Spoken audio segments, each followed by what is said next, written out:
বাংলাদেশের গণ অভ্যুত্থানে ক্ষমতাচ্যুত প্রাক্তন প্রধানমন্ত্রী শেখ হাসিনা পাড়া নববর্ষের দিন কড়া ভাষায় হুঁশিয়ারি দিয়ে রাখলেন বাংলাদেশের বর্তমান প্রধান উপদেষ্টা ডক্টর মোহাম্মদ ইউনূসকে। সদ্য এক ভার্চুয়াল বার্তায় শেখ হাসিনার কণ্ঠে চূড়ান্ত হুঁশিয়ারির সুর শোনা যায়।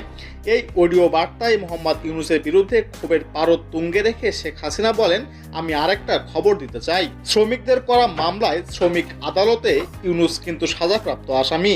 হাসিনা দাবি করেন অপপ্রচার চালিয়ে ইউনূস দখল করেছে ক্ষমতা। হাসিনা এদিন ইউনূস সেন্টারের বিরুদ্ধেও ক্ষোভ উগরে দেন। শেখ হাসিনা বলেন, সংখ্যালঘু সম্প্রদায় হিন্দুদের ওপর যেমন অত্যাচার হয়েছে তেমনি খ্রিস্টান বৌদ্ধদের উপরও হয়েছে। তার ক্ষমতার দর্পে গোটা দেশের মানুষের নাবিশ্বাস উঠে গিয়েছে। তিনি বলেন, মানবতা বিরোধী কাজ ইউনূস করে যাচ্ছেন। আসামি দোষী জঙ্গি সন্ত্রাসীদের নিয়ে মানবাধিকার লঙ্ঘন করে যাচ্ছে। চরম দুর্নীতি করে গ্রামীণ ফোন, গ্রামীণ ব্যাংকের কোটি কোটি টাকা বিদেশে পাচার করছে।